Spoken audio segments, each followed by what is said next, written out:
Lastly, after a year of Top Gear gossip about Red Bull Racing's future, the big moment arrives. But there's a catch. Not Christian Horner. For weeks, fans and pundits have been sitting on the edge of their seats wondering if Max Verstappen would stay with Red Bull, especially after the team's precipitous drop 18 months ago. The consequences were high. If four-time world champion Verstappen quit, it was job trouble for Horner. But this is where the drama kicks in. Red Bull didn't wait to see. In a shocking turn of events, they chose to release their experienced team principal after operating 400-plus Grand Prix. On Wednesday morning, Horner delivered a farewell speech at the Red Bull factory that left team members visibly shaken. Today, we're diving into that gut-wrenching moment, the fallout that followed, and what's next for Red Bull Racing. Trust me, you'll want to stick around for this one. A final goodbye in case you've been living under a rock for the last 48 hours. Here's the big news. Christian Horner is no longer the team principal and CEO of Red Bull Racing. At 51 years old, Horner had been at the helm since 2005, guiding the team to incredible heights, 8 drivers' championships and 6 constructors' titles.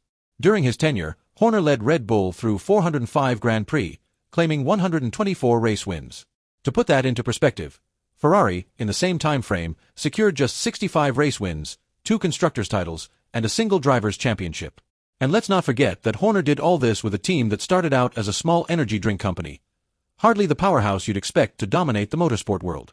But now, after months of unrest within and Red Bull's slow decline in performance, Horner's dynasty has been terminated. This abrupt turn of events comes after a string of starry departures from the team, including sporting director Jonathan Wheatley and its iconic designer, Adrian Newey. Newey's exit was due to the scandalous sexual harassment charges within the team, something that would be sufficient for any leader to doubt if they had a right to lead. And there was, naturally, the looming shadow of Max Verstappen's exit. With every passing day, that becomes increasingly likely. All of these events, coupled with Red Bull's changing leadership after the passing of Dietrich Mateschitz, eventually eroded Horner's reputation. The chips were aligning, especially when Red Bull's Austrian board of directors reportedly wanted him out following the allegations of harassment. While Horner had enjoyed support from senior owners in the past, behind closed doors had been another tale. With Red Bull's performance underperforming, Horner's management came under attack. No surprise, then, that we predicted his departure last week. The final 18 months of loss was simply too vast to overcome. The upcoming year will be revolutionary for Red Bull, as they'll produce their own engines for the first time, a long-held dream of Horner's. Though his mid-season sacking may come as a shock to some, the reality is that the new team manager will need to settle in and make any changes he must prior to next season's beginning. Waiting until the winter break would only have made it more difficult, and as there is no championship hope left this season, an in-season switch will not disrupt Red Bull's focus. Horner was fired on Tuesday. On the very next day, he spoke a farewell address to Red Bull staff at the Milton Keynes factory. It was an emotive picture that was taken by one of the employees and which immediately became viral.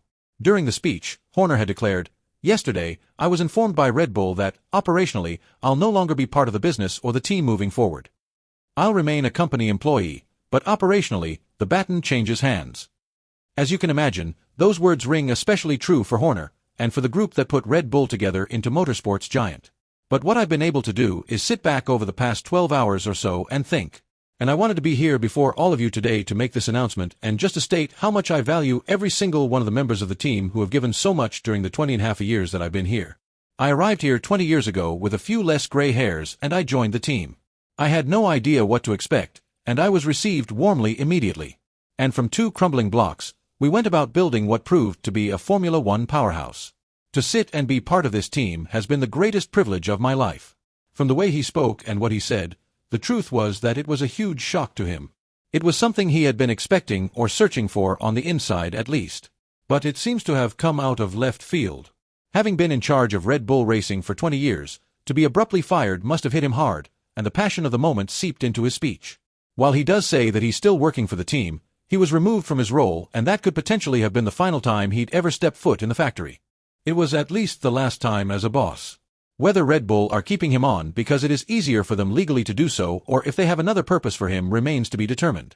With the abruptness of his sacking, it cannot be likely that Red Bull did so with a view to deploying him in another capacity. All of this has the air of a sacking, as opposed to a sideways movement. Craig Slater, reporting at Red Bull Factory for Sky Sports on Wednesday, speaking with staff leaving work, captured the atmosphere among the team.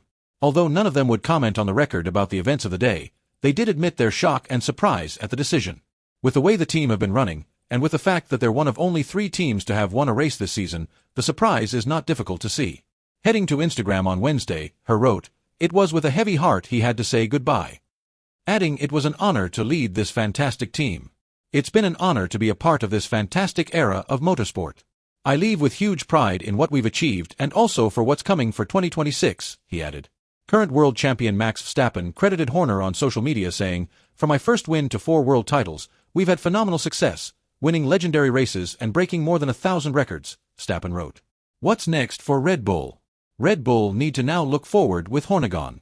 But first let me talk about that. If you enjoyed the video and would like to see more news and analysis from this F1 season, then do please give the video a like and subscribe to our channel.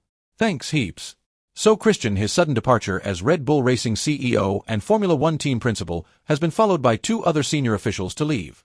Group Commercial and Marketing Director Oliver Hughes and Group Communications Director Paul Smith have also been released. Both were internally hired by her in the last few years, shifting their roles to the Red Bull factory. The departure of 2 veteran individuals who had been put at the helm of their own departments by her confirms Red Bull's Austrian parent company is seeking to untangle how Horner consolidated operations at Milton Keynes and installed its own management in those respective departments. Since Mata is now deceased, the Austrian base board has wanted to have more control over the team and Hare desired to centralize power in his Milton Keynes base. This move thus unmistakably shows that desire. To go along with this power grab by the board, there will be a new team principal. Red Bull has officially confirmed Lauren Mecky's replacement as Chief Executive Officer and Team Principal, who will emerge from the junior team Racing Balls where Alan Perrine takes his place. The board has to believe that with their own candidate as a new team principal, they'll be in a position to have more control over decisions made by the team. Ha was mostly beyond their reach, but Mecky's shall not be as autonomous. I had previously quoted in the video, by comparing Horner's achievements with Ferrari's during the same period. And now, another commonality between the teams can be drawn. Ferrari are an organization that have a team principal who solely operates the day-to-day, and they also have their board of directors who are quite hands-on in the team. 2 years after Horner arrived at Red Bull, Michael Schumacher left Ferrari, and the team that had been constructed around him began to shift away. During his time there, Jean Todt was left to run the team as he saw fit, and it was a period of colossal success for the scooter. Ever since he departed, however, the board have been over-involved and the performance has declined massively. With what is happening now with Red Bull, it would not surprise anyone to see the team go down the same route that Ferrari have in the past 20 years. If so, it will be a tragedy to see the demise of what has been a great addition to the F1 grid over the past 20 years. What do you think of Horner being sacked? Is the future of Red Bull as bleak as it looks? Let me know your thoughts in the comments down below. And until next time, drive safe and bye for now.